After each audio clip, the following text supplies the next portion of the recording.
Hello, everyone, and welcome. My name is Jessica Latarte. I am the coordinator for collaborations and community building at Southern California Grantmakers. Thank you so much for joining us today.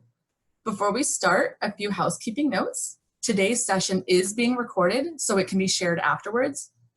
Also, please remain on mute and off camera in order to keep the focus on the conversation that we're having today. However, we do encourage you to please engage with us by using the chat box and share any thoughts or questions throughout the program. As you may know, SCG is committed to uplifting conversations around equity and justice and supporting our communities and nonprofit partners. We are thrilled to have this opportunity to leverage the voices of the Inland Empire through today's impactful conversation. And with that, I'll turn it over to Margarita. Thank you, Jessica. Welcome, everyone, to this wonderful conversation that we have today. We have several panelists that will be talking about the Inland Empire today. As you all know, the Inland Empire is the fastest growing region in California. It is the future of California and one of the largest growing population centers. Today we have a number of guest panelists who will be talking about the Inland Empire, their work to advance racial equity, social justice, and many other issues and building solidarity across issues as well. So I should probably introduce myself. Margarita Luna. I'm a senior program manager at California Endowment, and I'm also the vice chair of the Inland Empire Funders Alliance. So I have with me here today Karthik Ramakrishnan from the UCR Centers for Social Innovation, who will be presenting some findings on the status of nonprofits in the Inland Empire. Karthik, please. Great. Thank you, Margarita, and thanks to the IE Funders Alliance as well as Southern California Grantmakers for providing this opportunity to present on our report, which we released a couple of months ago. It's very timely with many of the findings that we have.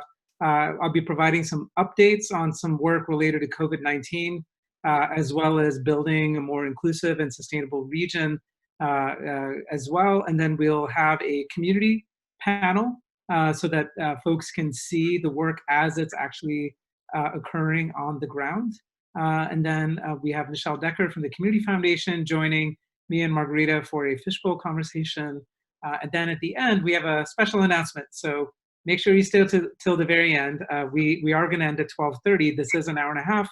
We will have a little bit of a break. While I'm pulling up my slides, I would just encourage folks to use the chat function. If there are any, if there's anything that you want to lift up in terms of good and important work in the Inland Empire, or just your general impressions, especially for those who are not in the Inland Empire, what are your impressions about the Inland Empire in terms of its nonprofit sector and philanthropy and how it's changing over time? So feel free to share those thoughts as I queue up these slides.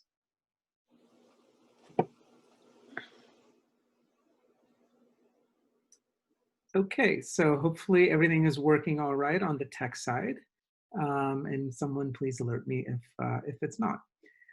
So the event today, in addition to the IE Funders Alliance, as well as Southern California Grantmakers, we have our partners, the Inland Empire Community Foundation, Alianza Coachella Valley, IMAN, which is Youth Mentoring Action Network, COPE, Congregations Organized for Prophetic Engagement, Blue Educational Foundation, and Inland Empowerment. So this report that I'll be talking about today, it's part of our more general State of the Inland Empire series, and you can find all of those reports on our website, socialinnovation.ucr.edu.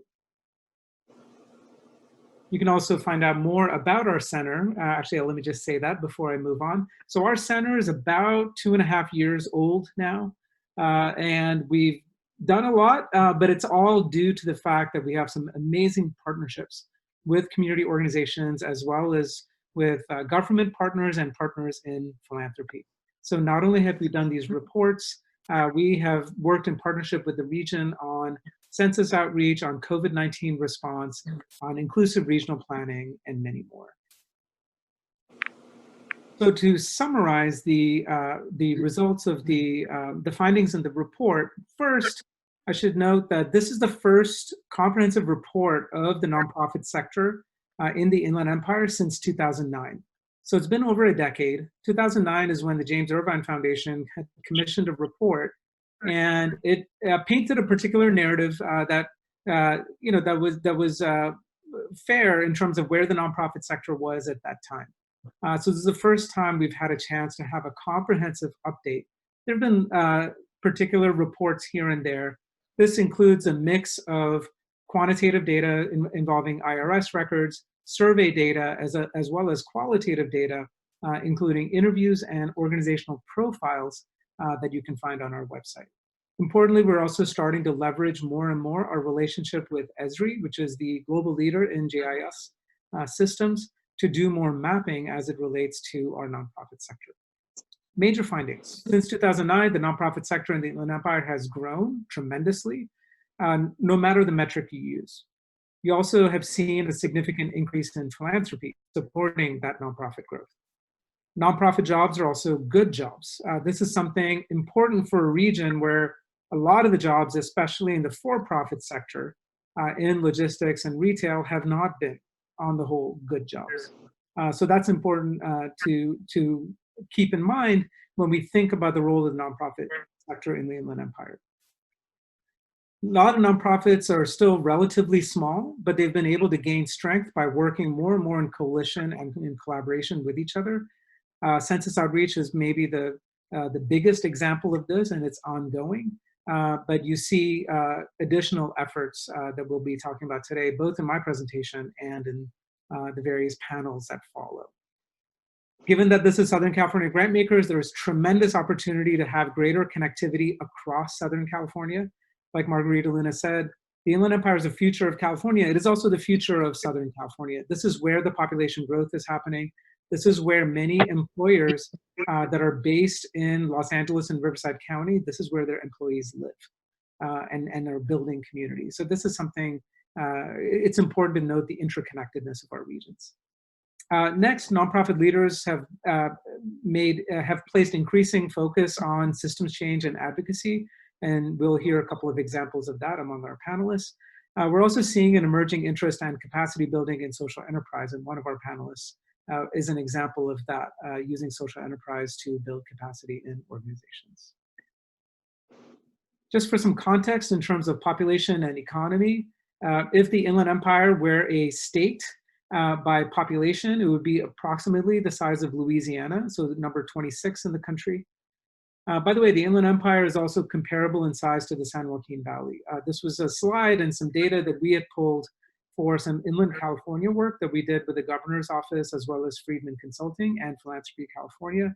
This is a webinar that we had last week, and there's going to be additional research flowing out of that. If you look at the economy of the Inland Empire, $153 billion in terms of county domestic output, and that would be comparable to the size of Utah, the 31st largest state in the country. It's important to look at our populations. So if you look at the population of the Inland Empire, it's majority Latinx, and it's been that way for a couple of years now. The non-Hispanic white population is 30%. Significant Black population in the Inland Empire. In fact, you have well over a quarter of the Southern California Black population residing in the Inland Empire. Asian American population is large and significant, with Filipinos being the largest Asian American group. And we have a significant Native American population as well. One way to think about the nonprofit sector in the Inland Empire is that we are a land of startups. When we think of startups, we think of the Bay Area. And that might be true when it comes to the for-profit sector. But when it comes to nonprofit startups, the Inland Empire is the leader in California in terms of having the most nonprofits that have been created since 2010 and also since 2015. Now, there are many implications that flow out of that. Startups generally tend to have a higher rate of failure, so they need more support in their early years. And then as they move along, it's also important to focus on capacity building and scaling up and diversifying the revenue streams for these startups so that they are able to sustain themselves and grow and have greater impact in the longer run. In terms of nonprofit jobs, what you see there in San Bernardino County and the Inland Empire average, as well as Riverside County, those are the lighter greens. What that ratio tells you, this is data from the US Bureau of Labor Statistics. What it shows is that if you're above 1.0, that means that nonprofit jobs pay higher than for-profit jobs.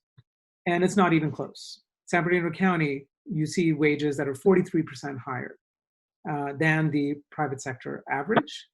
And in Riverside County, it's 22% higher. Overall, it's 37% higher. This is true of Central Valley nonprofits as well. It is not true of the Bay Area. And this might not come as a surprise that the most lucrative jobs in the Bay Area are in the for-profit sector, especially given its heavy concentration in technology. Now, some might say that, well, how much of this is being driven by healthcare? In fact, the largest sector when it comes to nonprofit employment in the Inland Empire is healthcare.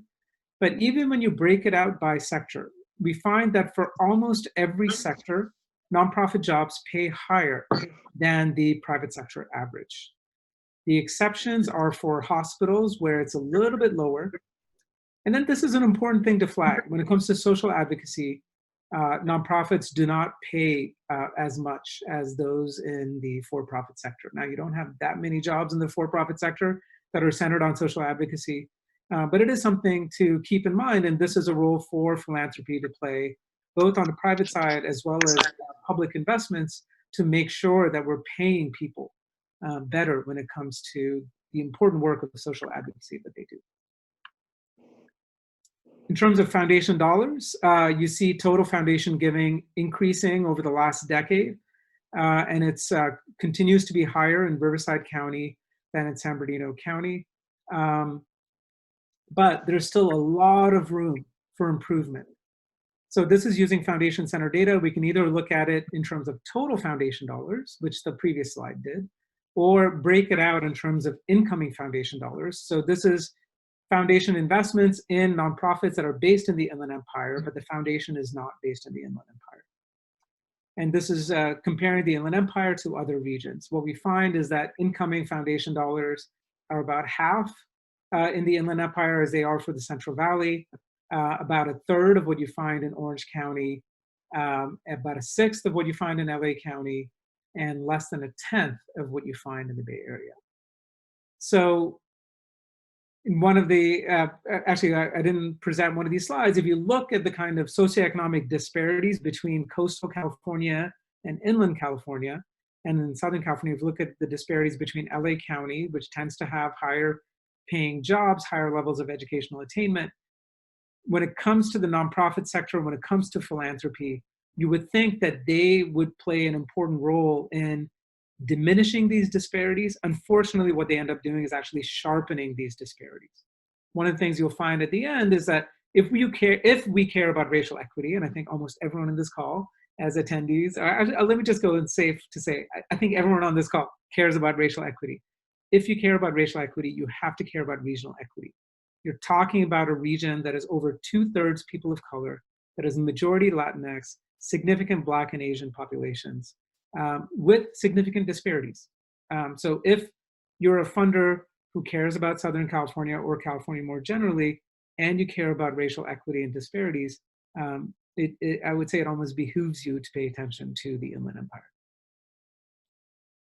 Now, there's a role not only for out-of-region funders. One of the key characteristics that is very concerning is that you have relatively low investment from within the region. Now, part of that is because you have less wealth in the Central Valley and in the Inland Empire that can be deployed to support our regional nonprofits. But even when you take that into account, right? So we have different ways that we look at these disparities, and you can find it on our website. We have infographics as well as graphics in the report itself. If you look at within region funding per nonprofit, the Inland Empire only gets about $1,560 in terms of support from within the region, compared to over $3,000 in the Central Valley, about $32,000 in LA County, and $43,000 per nonprofit in the Bay Area. Now, maybe you say, well, these are smaller foundations within the Inland Empire. Fine. If you look at giving per $1,000 in foundation assets within the region, the Inland Empire is still lagging behind. About a half of where we are with the Central Valley, a third for Orange County, a quarter for the Bay Area, and about a fifth of what you find in LA County. So there is room to grow, both in terms of outside investments coming in, as well as growing investments from within. There are some examples, and we'll hear about the Funders Alliance and how it seeks to leverage both external and internal dollars, as well as government dollars. I would say that based on our observations, these are still in the relatively early stages, but we need to grow these efforts more and more to make sure that we grow both internal philanthropy and external philanthropy, as well as government investments in philanthropy. Government investments in the nonprofit sector. Some other data comparing Inland Empire to the rest of Southern California. If you look at the sector, the kinds of issues that nonprofits tend to be engaged in, not much difference there, although a slightly higher representation in terms of religious nonprofits. Importantly, these are not just faith institutions that are just focused on religion. You have organizations like COPE, which we'll be hearing from later on, as well as Inland Congregations United for Change, that do systems change work, that do community service work, but that also are religious in their orientation. If you look at shares by revenue, what you'll find in the previous slide is when you see religion, human services, public and societal benefit, and education, those are the major sectors if you just look at it according to their frequency in the population. But if you look at it according to revenue, hospitals are by far the largest. This is true for the rest of Southern California as well. But the dominance of hospitals in terms of the revenues of our nonprofit sector is much more pronounced in the Inland Empire. One other thing I'll flag is if you look at arts, culture, and humanities organizations, they're relatively frequent in terms of their number, but in terms of their revenue, they are actually smaller in the Inland Empire than when you compare it to the rest of Southern California. And we flagged that as a potential opportunity. This is one of the examples where if we think as Southern California as a whole, and we think about the arts and entertainment industry in LA, there are important opportunities here to make sure that we more intentionally connect arts, culture, and humanities organizations in the Inland Empire with this larger arts and entertainment industry and sector in Southern California. We also have some data from our surveys. So one of the survey questions we asked was about challenges that our nonprofit organizations faced. This survey was conducted before COVID. It was conducted in February and early March. We have some post-COVID data as well, which I'll present in a few minutes. Biggest challenges, even before COVID hit, were increasing revenue and diversifying revenue streams. And so that's something that, it's not surprising given the prior data that we showed in terms of, even though we are seeing increase in investments in our region, they pale in comparison to the kind of investments in LA and Orange County. Other major challenges that our nonprofit leaders flagged in our survey was getting news media recognition for their work, as well as recognition by government agencies for their work. And so one of the recommendations that I'll talk about later on is increasing investments in public affairs, both in terms of media outreach, both paid and earned media, as well as public affairs outreach to government, and improving and sharpening the kind of advocacy and government relations that our nonprofit organizations have. And then there are other challenges that are listed as well. When it comes to diversity and inclusion, significant recognition that when it comes to the executive leadership and board membership, there's a long ways to go when it comes to diversifying the boards of nonprofit organizations in the Inland Empire. Recall that 69% of residents in the Inland Empire are people of color. And yet our nonprofit leadership does not reflect that reality. And so there's an important need as well as an opportunity for nonprofits and also funders to be intentional about the work of racial equity and making sure that we make advancements there, as well as advancements in gender equity. I'm going to pause for a second there. All of what I've been presenting to you were pre-COVID.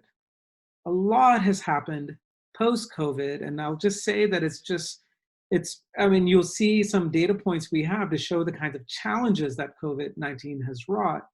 But there's also some incredible examples of how our nonprofit sector has been coming together and building community, sharing information, organizing. And this is something that Michelle Decker and I will talk about later. So this is IE COVID response. We started the same week the shelter in order place began statewide, and we are now in our 17th week. In fact, we just had our community briefing this morning. Consistently, we have about 65 to 85 people that show up, including funders, but mostly nonprofit leaders. This is a picture that we took last week to encourage mask wearing. Most of us were in private settings in our homes and did not need to wear the mask, but we did this as part of an effort to lead by example in getting our communities to practice social distancing and to promote community health. We'll talk about that more during our fishbowl conversation with Michelle Decker. Part of IE COVID response has been not only the amazing community that we've built, each week we focus on a different issue and how COVID-19 is impacting those issues. So for example, when it came to the murder of George Floyd and the global movement for racial justice that has followed since, we were able to move quickly. In fact, I will credit Patricia Watkins from the Weingart Foundation, who was part of our planning committee, to say, hey, I know we had something else on the agenda, but can we lift this up and really provide a platform and a microphone for our Black-led organizations, and especially our Black youth who are putting themselves on the line and really moving our entire region and country forward. And so we were able to do that because we have this built-in community. Anyone here is welcome to join. In fact, I know some of these funders who are based in LA and other parts of Southern California are already joining our regular sessions. They occur on Wednesdays at 8 a.m. and go until 9:15. We cook up ideas based on that, including our IE COVID-19 monitor. That's a map of health capacity in the region to show where some of the risks might be in terms of not being able to meet the need of COVID cases. Also, the idea of the Riverside County Nonprofit Assistance Fund, we'll talk about this more later, but this was an idea that emerged out of the kind of relationship building between the County of Riverside and philanthropy and the nonprofit sector that we have built over time. And it's a pretty amazing example of a public-private collaboration that emerged due to the kind of intentional efforts that many of us have been engaged in. We've also run surveys. So in addition to that nonprofit survey that was deployed before COVID, we have run 2 waves of surveys, we meaning the Center for Social Innovation, in partnership with IE Funders Alliance and the Inland Empire Community Foundation. Gives us a sense of how Inland Empire nonprofits are faring. Also has served as an intake form for the Rapid Response Fund for Funders Alliance, as well as grant making of the Inland Empire Community Foundation. And so we've had 2 rounds, and I'll just briefly mention some results from the second round. So we asked them various questions. I'm just lifting a few highlights here. We're going to have a more comprehensive report that comes out late this summer that includes this data in a more robust form. If you look at when we asked our nonprofits for the 5 years before COVID-19, how were things trending in terms of your staff, in terms of your clients, in terms of your funding, in terms of your geographic reach? Overall, you see tremendous increase, 55% of organizations, and this, regardless of organization size, reported significant increases in their staffing, in their client base, and in terms of their geographic reach. Only 2% had reported a decrease in their geographic reach, 41% stayed the same. Since COVID-19, the first bullet is on staff. 11% have reported an increase in their staff. 33% have reported a decrease in their staff since COVID-19. So their staffing is on average going down, whereas their client load is going up because of COVID-19, and their geographic reach is also going up because funders are expecting them, or their communities are calling on them to reach out to more and more areas and take on more and more clients. Some of the pressing needs, in addition to the kind of financial stress that nonprofits face, include support with remote work, in terms of upgrading their websites, in terms of data security, as well as fundraising, given the cancellation of many of these fundraising events, as well as declines in grant funding. Our nonprofits do report an increase in flexibility of grant dollars, but also report a decline in overall grant dollars. And as far as community needs, they flag food, housing, cash assistance, and digital divide as major issues that need attention. Finally, looking, well, not looking past COVID-19, but one new initiative that's been launched with a lot of partners that have been involved on census outreach, as well as on COVID-19, is the Inland Empire Roadmap for an Inclusive and Sustainable Economy. Our center, as well as the Inland Empire Community Foundation, are partners in this effort. It's mostly led by Inland Empowerment as a backbone organization, but most of the organizations there, and there are funders that are part of that coalition, including Weingart Foundation, Inland Empire Community Foundation, California Endowment, Bill and Melinda Gates Foundation, as well as some private donors. This is an idea, a real big chance to build on census outreach as a foundation. In fact, many of the census partners in the very beginning saw Census 2020 outreach and investments in census as leaving an important legacy, as building an important foundation for the Inland Empire. And so the idea is to continue that work and to make this region stronger in advance of Census 2030, to recognize community expertise and partnership, which was a big emphasis for Census 2020 outreach, to continue that momentum, also to continue the momentum in terms of partnerships between the nonprofit sector, philanthropy, academia, and government. Inclusion, sustainability, and equity are the core values, and anyone on this call is welcome to learn more at ierise.org. And it has synergy with other collective efforts in the region that we'll learn about later, including IEGO, Growing Inland Achievement, and the San Bernardino Countywide Vision. Finally, in terms of recommendations, and I know I need to wrap up. So if you look at the report, you can see these in more detail.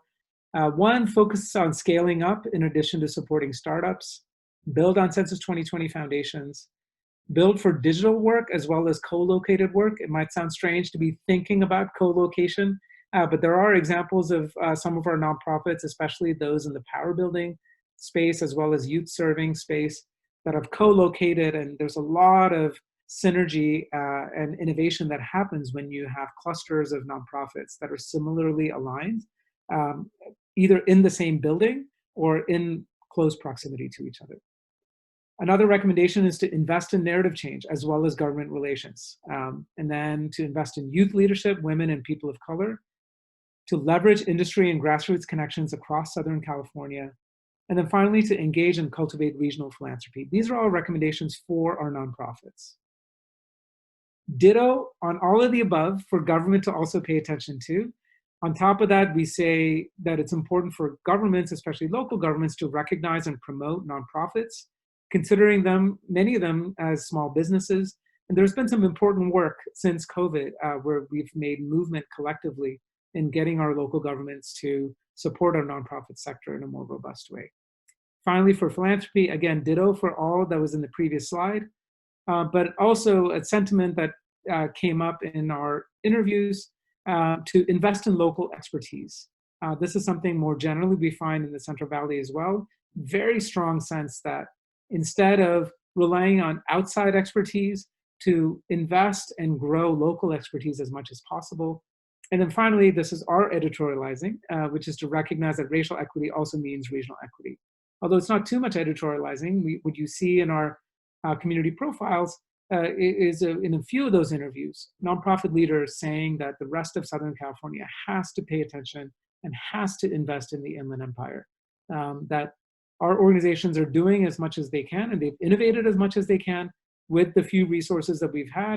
There's been an increase, but it has not nearly been enough, given both the challenge, but also importantly, the kind of opportunity to make systemic change in our region. I will end with that, and then Margarita, I will stop my screen share and see if either you have any questions teed up or if there are any other questions coming from the audience. Yeah, thank you, Karthik. Thank you for that really important presentation.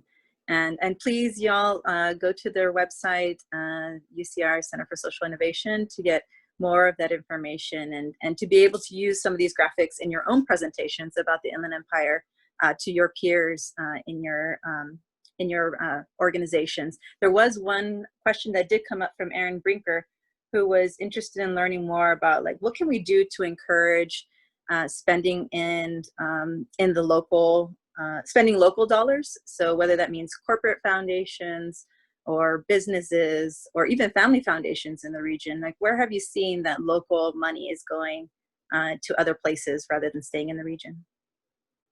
Yes, that's a great question. And I think, once we have that fishbowl conversation with Michelle Decker, I think we can engage in it in a more robust way. I mean, this is a natural place for a community foundation, right, to engage the kind of wealth. And it does. The Inland Empire Community Foundation is a natural venue for that. The IE Funders Alliance too, right? So the IE Funders Alliance, and folks can check out the website, iefunders.org. It includes not only these statewide and regional philanthropies, but it also includes banks and other corporate entities as well. So I think instead of trying to do something new, I would say that those are natural venues for new funders or even funders who've been doing this work to learn. I think that we can think of these as not only as learning communities as well as co-investment communities as well, where we can have greater impact. So that would be my response. But I think I know where you would stand on that, Margarita, since you're on the executive committee for the Funders Alliance. Yeah, I think that's also about broadening the table and creating just opportunities for funders in the region to learn more about what's in their own backyard, what else is possible, and the potential investments that they can make that are aligned with their own portfolio, right? But more to come on that. Yeah. One other thing I'll say is that this is where I'm hopeful that our center can play this role. We, very quickly, and I think because of the relationships we had built with the Inland Empire Community Foundation and the Funders Alliance, there was a deep reservoir of trust so that when it came time to deploy that survey, we knew we needed to act fast, and we did it. We're going to continue to play a role, make sure that we analyze the data, but that it informs the narrative moving forward to grow even more investments. And just today in our weekly briefing, we heard from the Inland Southern California United Way. It's a new merger of two United Ways in our region, and I think it was over $2 million, $2.5 million that they have deployed when it comes to COVID-19 relief. So we look forward to working with them, at least from a data and narrative point of view, to start pulling all of this together and having a coherent narrative package, because it is pretty remarkable. And this is not even to say with the $5 million invested from Riverside County in the Inland Empire Funders Alliance and IECF to deploy those CARES Act dollars. So I would say for any smaller funder or big funder, any funder who's either new to the region or wants to deepen their work, please look to folks like the Inland Empire Funders Alliance, and you see, I see that Max Freund has shared the link, iefunders.org, and hope, I think there's a contact form there. So if anyone's interested in learning how to join, they can learn there. Thanks for that plug, Karthik. Let's take a quick break and show that video from Iman. Yes.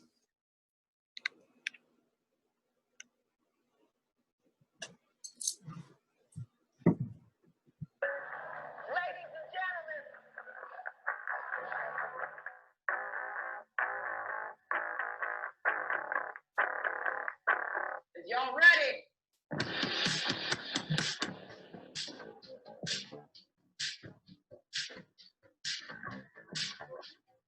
Grab as much as you need to kind of fuel yourself. Because I can tell you right now, honey, you don't need it.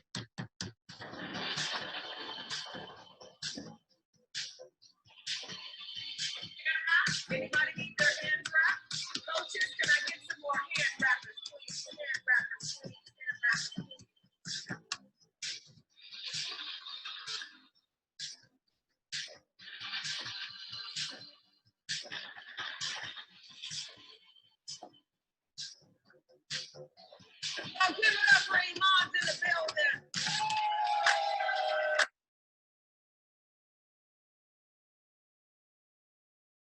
Thank you, Margarita, and back to you to introduce our community panel and moderate. Thanks, Karthik. So now we have a community panel that's going to be joining us, who will be talking a little bit about their work and also reacting to the findings that Karthik just shared with us. So here we have Dr. Tori Wiesen-Surdin, who's the Executive Director of Iman, which is based in the Inland Empire. And we also have Sahara Wasano from Alianza Coachella Valley. Welcome, Sahara.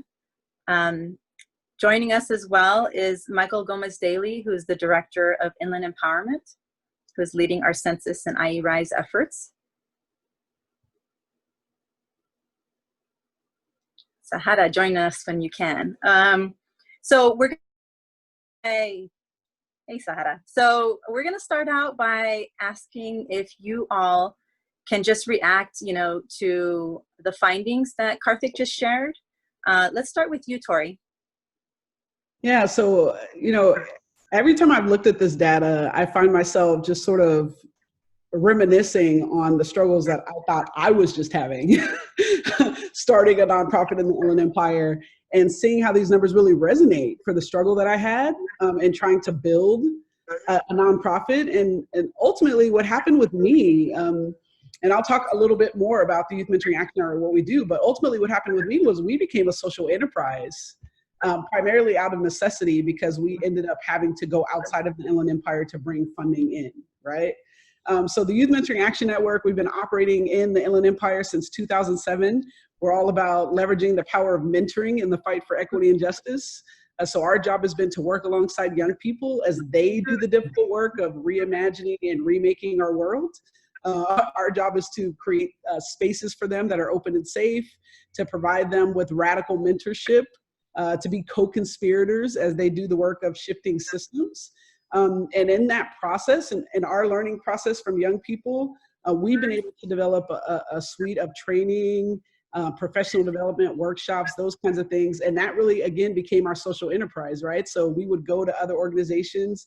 I saw that Kelly King from California Community Foundation is on here, and she was one of the groups that brought us to do work for them. So again, we would go outside of the Inland Empire and bring funding in order to support the work that we really wanted to do.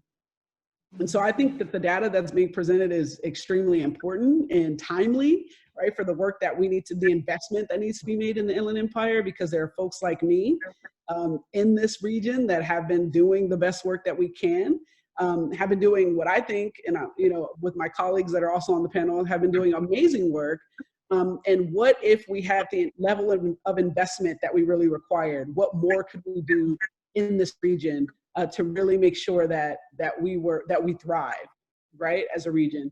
I also just really quickly want to talk about our involvement in IE Rise and organizing young people to ensure that they have voice, power, and choice in all the decision making that's happening here in the IE region. We're really proud to be a part of that effort, and we are actually organizing young people to organize a youth summit that's going to be happening in September, and I'm sure that we'll provide information for you all. But I just, again, want to reiterate the thankfulness for this work and the importance for supporting this work and ensuring, even as we move forward, that young people continue to be the center of this work. Yeah, Tori, you mentioned having to go outside of the region in order to get dollars. I know that that's partially the reason why you started the social enterprise. Can you talk a little bit more about that? Yeah, I mean, for me, a lot of it started with the idea that our mentoring concept and the way that we chose to do our work in terms of really organizing young people, centering marginalized youth voices, centering identity in our program, that was too radical in terms of mentoring. And so folks just didn't really get our brand of mentoring, didn't get why they should support it. And so we ended up sort of, working to build the resources that we needed to support the young people that we serve here in the IE. So again, I would go out and do speaking engagements. So we do workshops, we do trainings, we would do consulting contracts, anything that we could do to bring money in to support our programming, because we weren't getting the robust investment that we needed to be able to operate. Thank you for sharing that. Social enterprise has become more and more a tool in the tool belt of many of the nonprofits in the Inland Empire. because of those reasons. So I appreciate you speaking to that issue.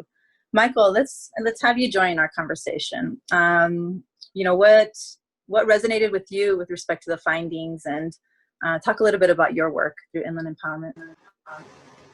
Yeah, thank you. I think the biggest thing is just showing the need for funding collective impact models. You know, Inland Empowerment was formed in 2012 by Inland Congregations United for Change, Center for Community Action and Environmental Justice, and Warehouse Workers Resource Center. At the time, the groups understood that they were duplicating GOTV efforts, and only by coordinating outreach could they be more effective in diversifying and increasing the voting electorate. Fast forward to 2016, the group has grown to 9 local base building organizations. That's Alianza, CCHA, CNC, COPE, ICUC, IREN, Starting Over, TODEC, and WWRC. The evolution Inland Empowerment as a backbone coordinating organization also followed a similar trajectory. The first few cycles were spent laying the groundwork for the coalition, processes, standards, MOUs, trainings, joint agreements, I apologize. Targeting and strategy was done at the table level, and in the first few cycles, groups would divvy up territory, and by 2016, the duplication was still not good enough. So we had to move from decentralized databases to centralized databases for GOTV. This ensured minimal overlap of contacts, leaving membership as the only medium for overlap. In 2016, we worked with a professor at UCSD, Tom Wong, and he analyzed the data and found that we had hit less than a 1% to 2% duplicative contact in our outreach for that cycle. So we kind of like hit that top tier that we wanted to do of unduplicated outreach. At the end of 2018, census then became top of mind for everyone. Inland Empowerment, the Inland Empire Community Foundation, and UCR School of Social Innovation all came together to figure out how to utilize the census as an exercise to build camaraderie and alignment with the nonprofit network that spans the 2 counties. As a backdrop, you can go from one end of San Bernardino, like the high desert, and drive clear to the other end of Riverside County, Coachella, and it'll take you close to 5 hours. For me, I live in the metro area of Riverside County, and it is still a 2 and a 2.5 hour one-way drive to Coachella, so it's expansive. I think we're close to the size of Colorado. So back to census. So Inland Empowerment, UCR, CSI, IECF, we started planning, plotting on how we're gonna make this work. Together, we wrote an RFP that we submitted to the state with our plan and immediately started engaging community organizations. We had no idea if we were gonna be competitive with our RFP, but we couldn't waste any time. It ended up being a huge success. 4 to 5 months later, we had a census coalition with over 50 organizations and a plan approved by the state to ensure we had a complete count. And then the unexpected and beneficial addition was the 2 counties of the Inland Empire, Riverside and San Bernardino County, also jumped in on the joint campaign. We all pulled money for outreach, and we were successful in talking over 250,000 residents here in the IE, divvying up responsibilities by nonprofit, private, and government sectors. Around the end of 2019, a number of census partners started asking, what's next? You know, the census table had created such a force in the IE to the extent we had never seen before, and it would have been a waste if it had all dissolved post-census. So after a few months of planning with community partners, we decided to launch IE Rise, the Inland Empire Roadmap for Inclusive and Sustainable Economy. IE Rise will be the vessel that continues the network and expansive work that the coalition has done through census. Mid-June, we launched applications to join, and already over 60 organizations have signed up to drive the work. The membership of IE Rise includes nonprofits, social service organizations, private industry, and government agencies who are all committed to equity here in the IE. While IE Rise is still in its infancy, we are very optimistic on where it will lead. Over the next few months, nonprofit leaders have separated into issue tracks and are developing policy briefs backed by research and community surveys. These landscape analyses of existing policy and recommendations will be joined together to create a roadmap for the IE that is signed and backed by collective membership, which is the nonprofit network and these folks who sit at IE Rise. It will be a powerful tool in ensuring systems change here in the IE that is focused on equity and sustainability. So going back to my reaction on the slides that we saw, I think it just kind of amplifies the need for this kind of coalition to drive the work. And And there was a lot of new stuff that I saw on the sites too that kind of just reinforced what we're seeing out in the ground. You know, I thought we were at like 60%. People probably would see we're up at 70%. Is so awesome. What's a little disheartening is the representation that we have in the two counties don't necessarily represent our districts, which is a little bit troublesome. So we have a lot of work to do. Definitely a lot more to come. I think the one thing that I want to make sure that that I underscore is that inland empowerment has been building for over a decade. And so to be able to shift and to be able to build now a regional structure, movement building structure, has taken time and dedicated investment. And so I don't want to, this didn't happen overnight, and it didn't happen very quickly. It was a lot of intentional time and partnership from community-based organizations as well as funders. So another person that really understands what it takes to build something over a lot of time is Sahara with Alianza, who has been building a collective impact movement for the past 10 years. So Sahara, you know, what do you think about the findings that Karthik shared, and share a little bit more about Alianza and the work that they're doing? Yeah, definitely. Thank you so much for having me here. For me, it's validating. Validating the experience of a nonprofit within this environment. Here in Coachella, we know that whenever there's funding coming to a community, it's only for 2 years, a year, and then it's gone, leaving a lot of relationships, trust in the community go away. And rebuilding those every single time funding comes into our community can be damaging. So for us in Alianza, our commitment is to continue existing. So for us, we started in 2009 as a Building Healthy Communities initiative, and we transitioned out of BHC into Alianza so that we can show the commitment to the community that we will continue doing this work. We're going to diversify our funds because we know that the issues in the community take more than 1 year, take more than 2 years, takes more than 10 years. Right now, we're just starting off and kicking off the work and building that pressure so we can see long-term changes. In Alianza, our mission is to transform the socioeconomic conditions of the Coachella Valley so that people in all communities can prosper.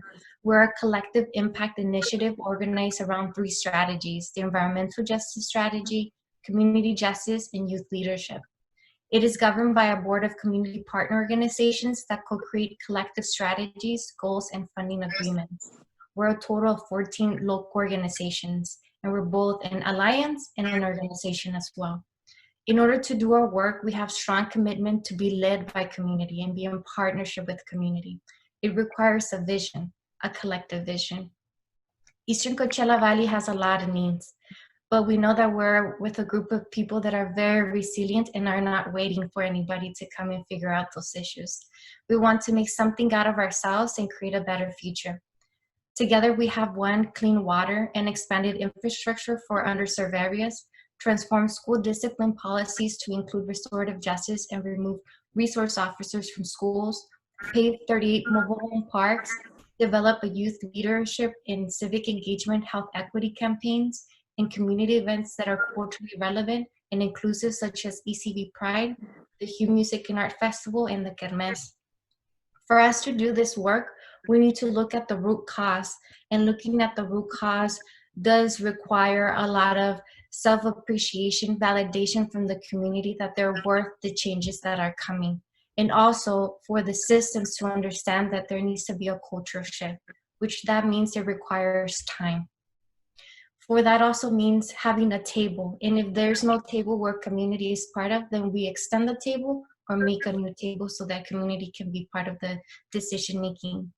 We also practice sustainable leadership and have partners of diverse expertise who value and center the community. Where are we going as Alianza? The core values of diversity and equity and inclusion will continue to steer Alianza. We aim to attain a big systemic shift that will improve the community's socioeconomic and physical health for generations. Alianza, a union of people and organizations working together for a common goal. And that's who we are.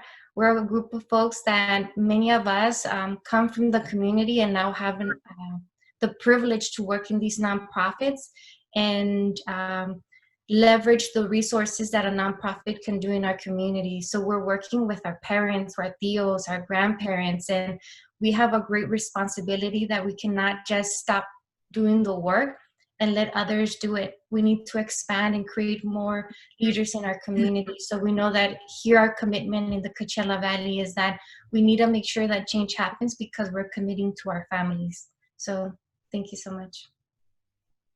I love the way that the Alianza and Iman and Inland Empowerment are really engaging voices that have been marginalized to be part of the change that they'd like to see in their communities. I'm really curious about, what inspires you about this moment that we're in? Like, what are the possibilities to advance racial justice in the Inland Empire? And what are we seeing already? I'm just curious about what you all are seeing already with respect to progress in this area.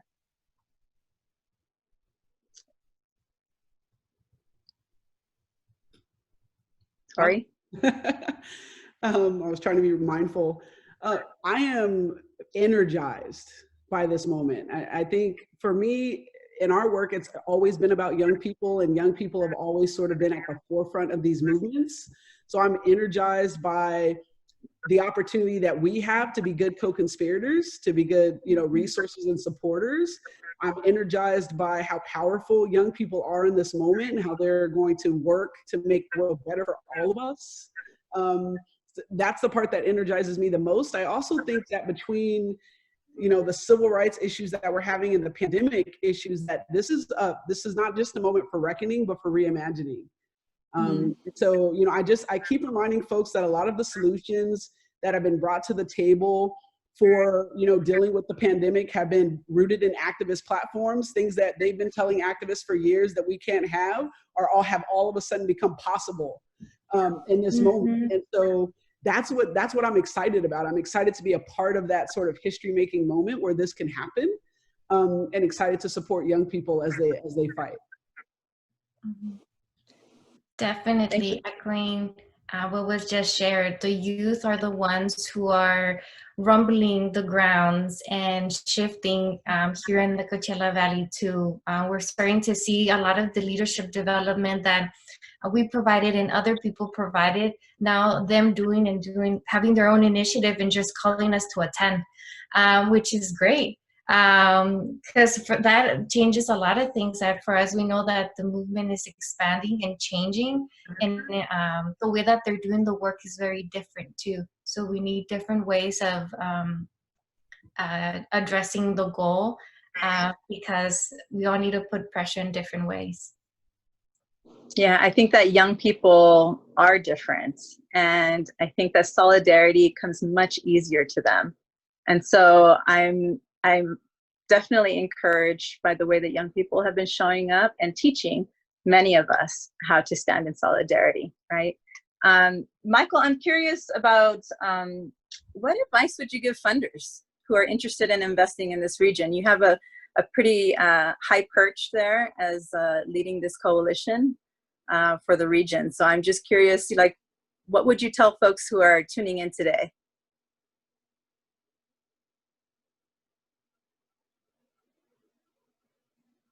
Sorry, I was asking me to unmute. Thanks for putting me on the pedestal. Just listening to orgs on the ground, I think a lot of folks typically come in with their own ideas of what change looks like. And it's not going to be the same in every community. It's not even the same here in the Inland Empire. You go region by region and cultures are different. The way people interact, the way people interact with their own government and community is wildly different. So keeping an open mind and taking heed from the folks who are on the ground doing the work is extremely important. Yeah, I appreciate that. Tori, Sahara, what would you add?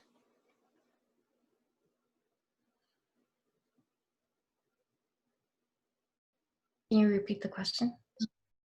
Oh, what advice do you have for funders who are tuning in, who want to invest in the region? To come and visit us. Come and visit our community. Let us give you a tour. Let us give you a glimpse of who we're talking about, who these resilient community members are. And we're not asking for a handout, we're asking for a partner. And for that, I would invite them to come. Love that. I would just add, center the voices of community, center the voices of young people, invest in nonprofits that are led by folks of color, by queer folks, folks who are rooted in those communities that you want to invest in or that you want to accomplish something in, right? And just being intentional in this work. You know, one of my biggest sort of advice for funders is always like, just, you know, don't kind of go with what's cool and trendy right now. You know, right now, everything, hashtag Black Lives Matter is the cool thing, so everybody wants to throw money at it. But what is your long-term commitment to doing this work? Because systems change is not gonna happen overnight. And so you need to really partner with the communities, fund the folks that are actually doing the work in those communities, and again, just be thoughtful and committed and intentional about the work you're doing. Lots of wise advice. Let's heed that advice. I want to thank our panelists today. Thank you so much for showing up. I think there might be questions in the chat that I'd like for you to address directly. I'm going to invite Karthik again.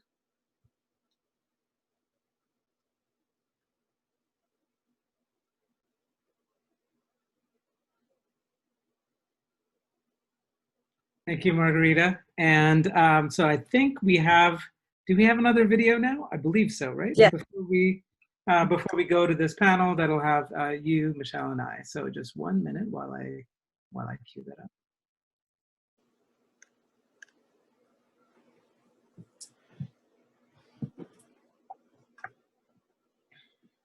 So here we have a video that's actually, I mean, it's very apropos of what Sahara just ended. And so this features the work not only of Alianza, but of many of the community partners. The Salton Sea is a, you know, it's an ecological challenge and disaster, but it's also a place where community members live. This is a video that shows the importance of lifting up community voice and community expertise in whatever solution, not only environmental, but economic and health that comes out of this region. You see, our fates are sealed with the sea, and that's what people don't see. As the toxic dust picks up, so do asthma rates and respiratory illnesses. And still, this is our reality. The dream we cannot escape. There ain't no Hollywood, there is no cape to save us. Each day, people wake up and stare death in the face, and still manage to make a life, to continue living. Now, a new generation is born. Nosotros, hijos y hijas de inmigrantes. Cada día, nuestros padres se levantan para ir a trabajar, y los niños se levantan para ir a la escuela. El sueño todavía vive en sus ojos. La esperanza de un mejor mañana. The community's voices are important for any talk about restoration of the Salton Sea because we live here. We know the place the best. You can do as much research as you want off of like we live in. Like there's people who have a lot of wealth of knowledge, and just because they're migrants or working in the fields or working as housekeepers or working in grocery stores doesn't mean that they don't have creative solutions to environmental problems that impact their everyday life.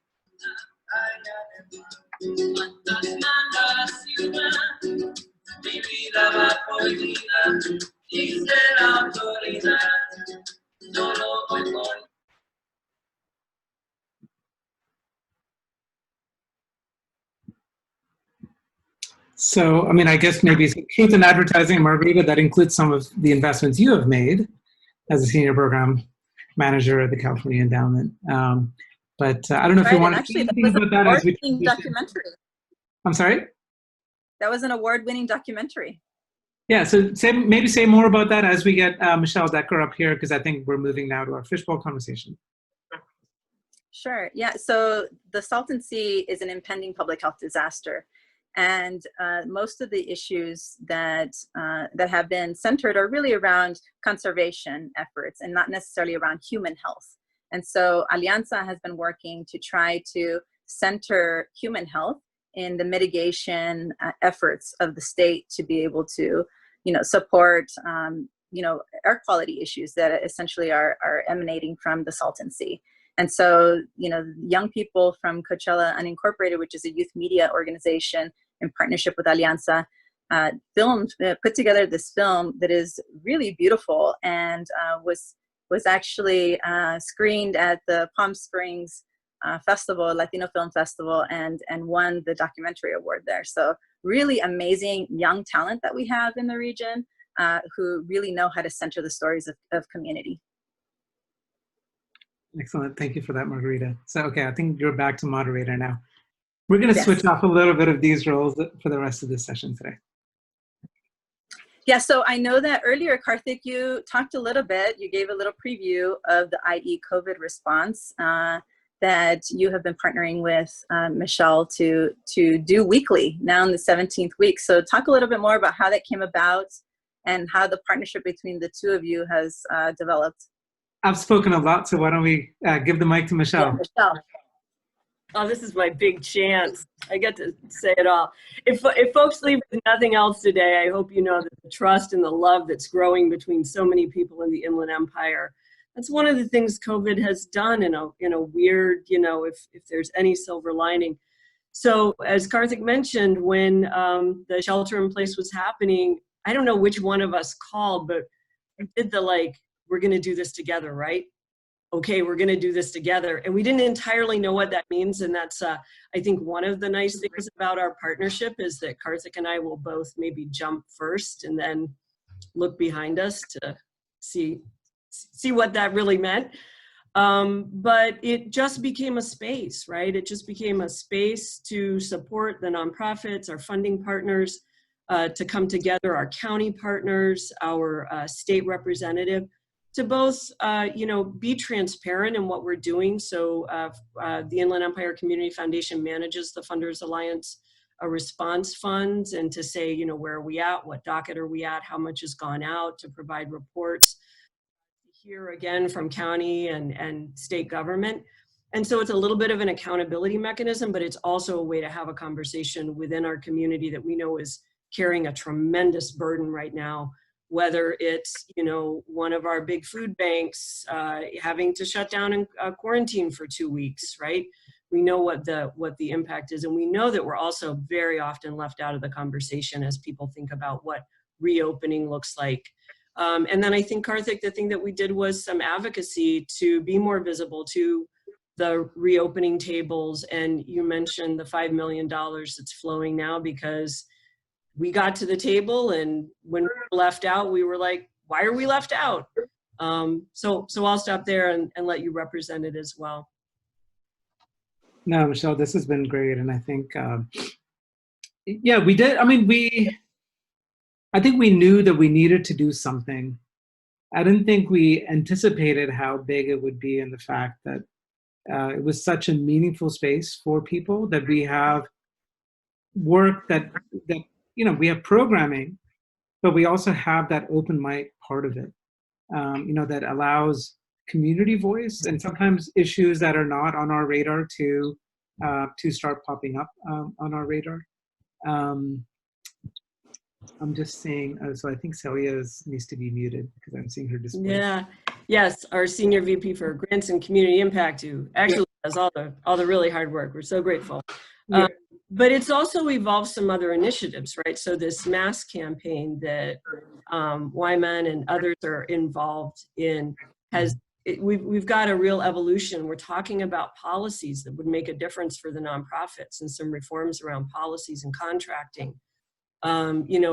It's just. Well, let's dig into that masking thing, right? Let's just show how this works, right? So you are on. So first of all, it took a lot of advocacy to even have you at the table for the Riverside County Reopening Task Force. Yes, and labor and nonprofit. Labor, that's right. But then you're using that position because you're not comfortable saying, I am the spokesperson. So can you say a little bit more then about, how you make sure that you get community voice into that, but also as you gain intelligence from those from those tables, how then our nonprofit sector can mobilize on things like PSAs that are culturally relevant. Yeah, so the Recovery Task Force was all chambers pretty much and business trade associations. So a number of us did advocacy to get nonprofits and labor at the table. We got a call from the chair who recognized that needed to happen. We created a small subcommittee of nonprofits to provide feedback and information. And you know, today we had a meeting today, and the conversation is all about why can't we more centrally message? Why can't we you know, hold some people accountable for the disinformation that's coming out that is killing essential workers and Black and brown neighbors. I mean, there's some horrific quality to all of this. And from that, we're able to feed it back to the table and just elevate what our community feels in the moment. It's building some interesting relationships, and it's shaping up some different alliances when we might have thought a chamber person over here wouldn't care about certain things. You know, it's shifting, and I think we're talking about that with IE Rise. We're talking about that in a lot of the coalitions. It doesn't mean that we don't have to center voices, and when we get strong enough at community, we can then feel good about connecting with and playing with more sort of systems leaders and change those conversations. Great. Margarita, maybe kick it back to you for your next question. Yeah, I was struck by this question that I asked the community panel about our progress around racial equity. And I'm curious, from where both of you sit, how would you respond to that question? Maybe Michelle, we can start with you, and then because I think then we can pivot, because we do have an announcement to make and some surprise guest panelists on this. So go ahead, Michelle, we'll start with you. I'm gonna just, from the Community Foundation perspective, the board was on a journey to be more inclusive racially, geographically, in a lot of different ways before I arrived. And they wanted to be more than a community bank. They wanted to see what impact looked like. And through staff conversations and board conversations, right before we started the shutdown process, our board adopted equity as its lens. And so there's no, I don't know what the destination is, right? So how do you define progress? What's the destination? But if equity and racial equity and gender equity and social justice are centered in our grant making, our programs, our partnerships, our internal operations and conversations, then it feels like in this moment, we are bouncing, like we are kind of leapfrogging on the conversations. And if we can hold the frustration and the anger that we feel and not let it dissipate, and begin to see deeper investments that are gonna, and this is where we're going next, to the organizations that we know have been carrying these issues for all of us for a long time. I think we're gonna get there, because now the conversations are like, okay, well, we wanna talk about mass, but what are the racially and culturally relevant ways to spread that message? You know, when we talk about promotores and community health workers, we're starting to just say, how does this shift and increase equity and increase inclusion? So I agree with what I heard from Tori. Young people are shaking the ground, and we should be listening. And I hope that this is now the permanent journey that we're going to be on. Thank you, Michelle. And I want to, really recognize Michelle's leadership and her journey. And she engages in difficult conversations. I've been in rooms where I can't believe Michelle went there with some of the people in the room, right? And it's done, I think, in a way that is respectful, and yet is, ensuring that we all rise to the occasion. That we're not just saying words that are empty, that we're actually following through on that. And absolutely, the vast majority of the labor of the work is, I would say, first, just happening by community members, period. A lot of them might not be formally affiliated with organizations, but then certainly also the organizations that have been doing the long-term organizing work. And so maybe this is then when we'll pivot. So the next thing, right? One more thing, as Steve Jobs used to say. So we do have one more thing, and it's a pretty exciting announcement, right? So we're talking not just about racial equity, but anti-Black racism and the need to invest in our Black-led organizations. All of us have been part of institutions that craft beautiful, powerful messages, and I don't want to take away from that. It took a lot of time and thinking and figuring out not only what we say, but then how we're going to follow through in terms of the action. But all along, we had groups like COPE, Congregations Organized for Prophetic Engagement, Blue Educational Foundation, EMON, Sigma Beta Xi. I mean, the number is just staggering in terms of the number of Black-led, Black-serving organizations in our region who've been doing this patient and persistent work. And then all of a sudden, not only did you see opportunity, but also in our communities as they were processing and being asked to show up to funder briefing sessions and asking, how can we help? And in some cases, prescribing what needs to be done. So I'd like to welcome Felicia Jones and Pastor Sam Casey from COPE, as well as Dina Walker from Blue Educational Foundation. And I would say guilty as charged as one of those people that wanted to help as much as possible and maybe pinged Pastor Casey a little too often. But we've been doing all we can as a center to help support this work. And I know that Margarita, you're now shifting from moderator to panelist because, as a funder, you've been trying to support this work as well. So first we have Felicia Jones from COPE. So Felicia, welcome to this forum here. And could you say a bit more about the Black Equity Initiative? It's something that's been around for a while. Yes.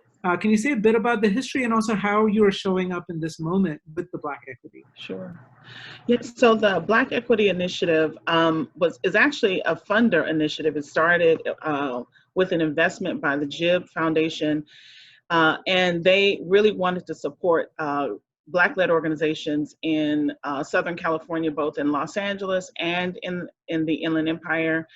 We happened to be one of the grantees, and that work really gave us the opportunity to do and scale up work that we had started some years ago. So in 2006, there was a group of African-American organizations who pushed for a policy to pass in San Bernardino Unified School District that would really look at closing the achievement gap for African-American students. That policy went largely dormant for a number of years until 2014, when 10 Black-led organizations got together to craft a task force and to do a collective impact project with San Bernardino City Unified School District that really tried to lay out both the need for an investment in, certainly in the educational achievement of Black students, but then to really create long-term systems that would support that work. And fortunately,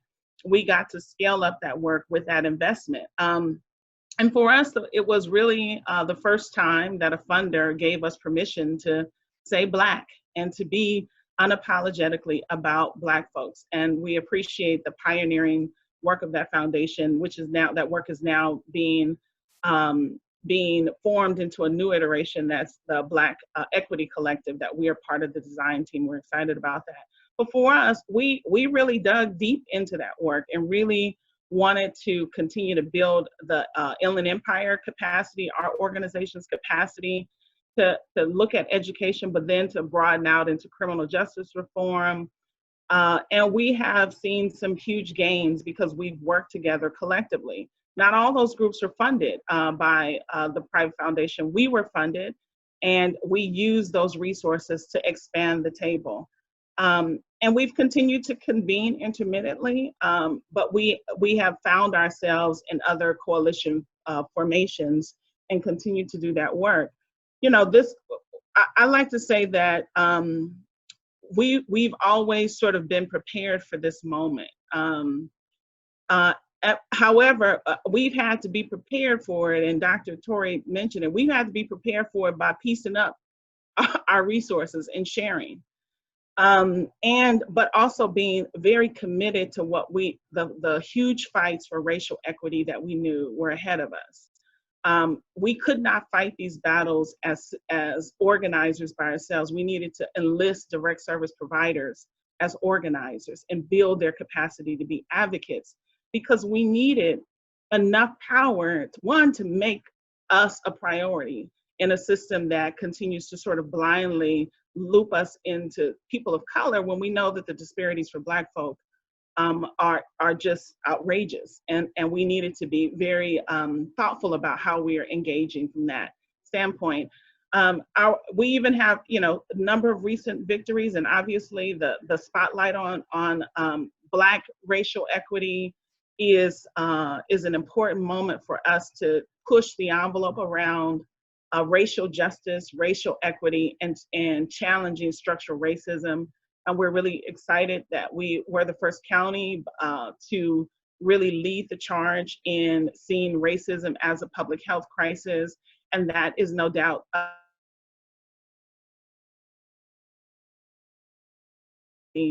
care about Black life as much as we do, and we're grateful for that. Great. So we're excited about the moment. Yes, we have to, unfortunately, in the interest of time, need to move on. But I will just say, hey, you mentioned the rest of Southern California, but I'm going to say IE takes the credit here. Indeed. While we're organizing the Black equity work, there's a coalition well before LA got involved. So let's recognize the leadership of the Inland Empire. Thank you. Yeah. So next we have Dina Walker. So Dina, when we were talking about what's next for the Black Equity Initiative or the Black Equity Collective, we had talked about collective impact and these various theories that have been produced by consulting firms and in the boardrooms of foundations. And you said something really powerful that I'm wondering if you can share in terms of the Black community's approach in the Inland Empire to collective impact, and how that might vary from your kind of mainstream garden variety collective impact model.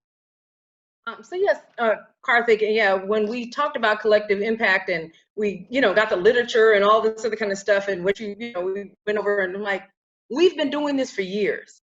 So there's a white paper on it, and there's a report and everything, but we've been doing this for years, and it's a part of really the principles that we kind of govern ourselves by, which is around the Kwanzaa principles. And one primarily is collective work and responsibility. That is what has guided us. Not that we formally said this is what's going to guide us, but we know about these principles because we use them throughout our work and throughout our engagement, not only in the Black community, but also when dealing with others.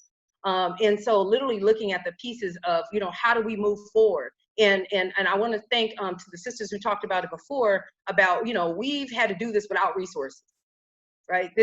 And it's because these are these old sayings. I'm gonna go to you, Pastor, just on this about some of the old religious sayings about making a way out of no way. And we've had to work without resources. We've had to work without direction. We've had to do our own research.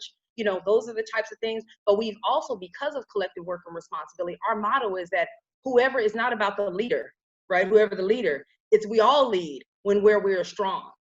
So we've been able to make sure that, people in the community or other organizations where they're strong or they have the knowledge base, we defer, right? We defer and we support. And so those are the kinds of the models that we have been used way before it got a name of Black Equity Initiative or collective or collaborative. It was just Black folks, we got to do something, and we got to make a way out of no way. It may not be on time, but we are in time, right? And those are the things that we live by. And our motto is that we keep the table open as well. And so there have been people that we have worked with, 5 or 6 organizations. We have been with each other probably for the last 10, 15 years, working on different initiatives, especially around education and criminal justice. But every time when there's a need, the table is open so that people can come in with fluidity, right, as there is need. So may not be on time, but always in time from there. And the last piece is, our model is definitely a circular model. It is definitely around family and community, which is why you see young people engaging with our work all the time, which is why, part of our work is also that we train up a child in the way they should go, right? This is still, again, Black folks principles, how we were brought up and led, but that we make sure that we are training our people, whether they're our peers or our younger generation or our elders. We all learn from each other. We extend as well.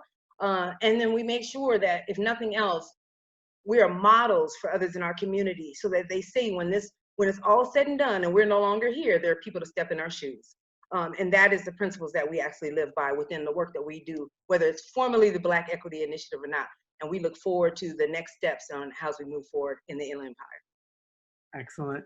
Thank you, Dina. So in addition to the coalition work, Blue Educational Foundation does amazing work on educational equity. They've been doing it for a decade now.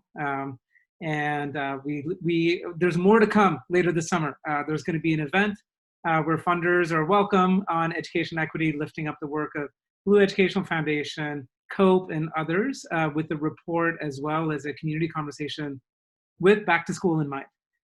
Pastor Casey, I don't know how you follow up Dina Walker, but here we go. So you've been asked by a lot of funders since the George Floyd moment to help educate them. And I know that you have a lot of other things going on than to be educating funders right now. But what do you tell them when they say, how should we be thinking about supporting Black-led organizations?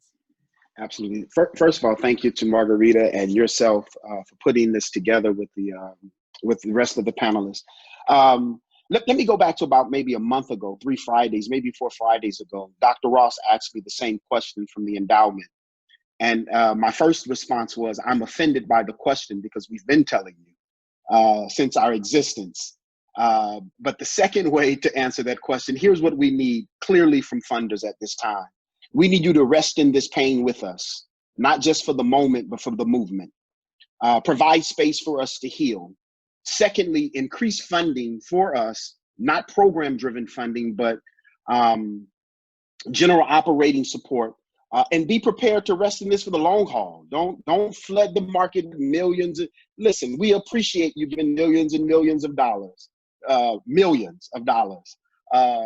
but just don't do it once. This is not a one and done. Black people, and I say that intentionally, not people of color, but Black people have been experiencing this for quite some time. And we need you to be prepared to not only rest in this pain, but learn with us and grow with us and be prepared to make substantial investments over the long haul. And here's why. When the Black community does better, inevitably every other community within this region and the nation will do better. You must intentionally invest in Black-led organizations. It's a crime almost that Dr. T had to go outside of her very own region where she's been invested for years to search for funding. That no longer needs to be the order of the day. Allow the Inland Empire, the Inland Valley, to be the region where, based on your data and your research, Dr. K, that you are prepared to come in and make a substantial investment for the long haul in this region. Learn with us, grow with us, support us, rest in this pain, and be prepared to stick around until we create change. Thank you. Thank you, Pastor. And one last thing. Be comfortable with us saying Black. Of course. Because Black is the new Black. Not because of George Floyd, but Black is the new Black. It's the old Black too. Absolutely. Well, finally we have Margarita Luna, who's been a moderator all along, but has a role to play in terms of another announcement that we have, which is the creation of the Black Equity Fund, which is a pooled fund in the Inland Empire Funders Alliance. So just as we've had templates that have been going on for decades in terms of collective action and collaboration among our nonprofits, especially our Black-led nonprofits, we're also seeing more and more collective action among funders. So Margarita, can you say a bit more? I think, is the fund open? What is the Black Equity Fund and how can people participate? And what are the principles of the Black Equity Fund? Yeah, so the Black Equity Fund came out of a conversation with these 3 awesome individuals that are gracing the screen today, Dina, Pastor Casey, and Felicia. We had a conversation with them and we really wanted to learn about how could we be supportive of the Black Equity Initiative in the Inland Empire. And one of the things that was apparent to me, because this is what TCE does, and this is what lots of other funders do, is they follow the shiny things, the things that are really wonderful and the hot fads. And, Black Lives Matter is it right now. And what I was concerned about is dropping millions of dollars and loving these organizations to death.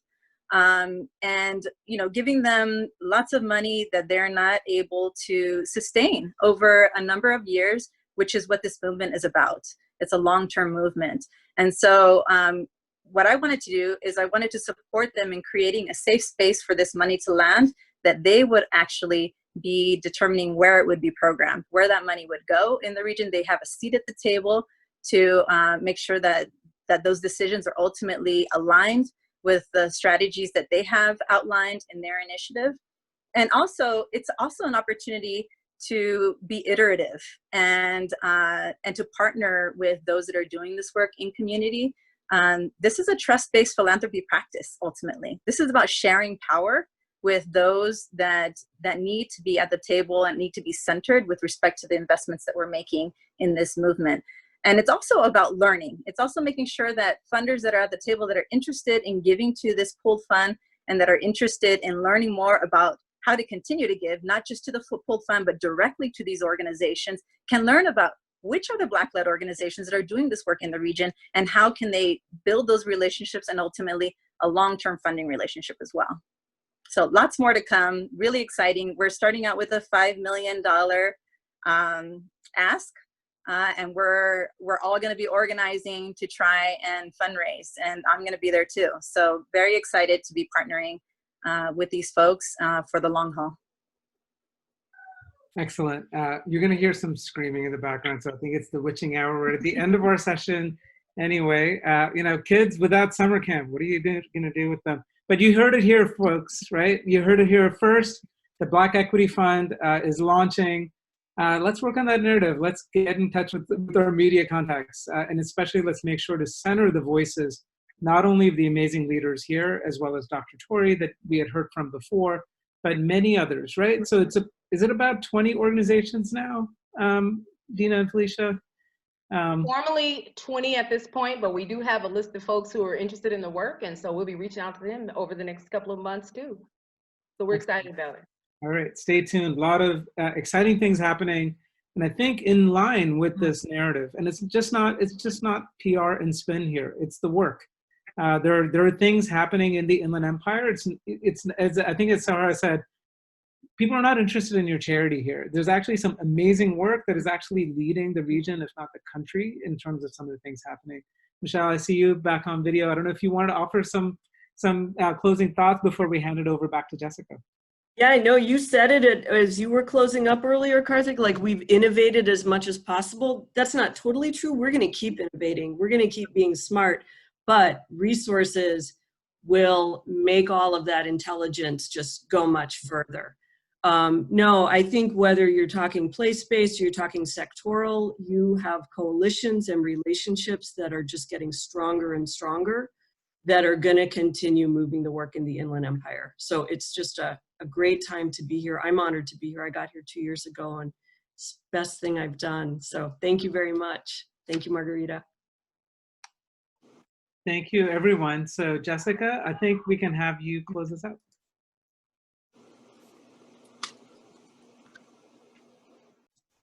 There I am. Hi, everybody.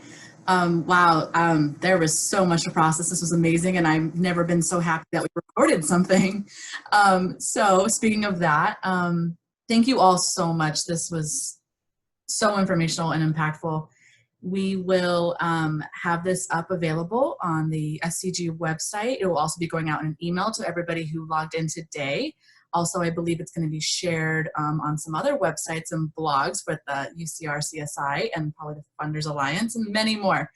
So please be on the lookout for a follow-up email. If you have any questions, feel free to email me, jessica@socalgrantmakers.org, and I can pass that information or your questions on to any of the speakers today or any of the other organizers. And that's all I have. Thank you all so much.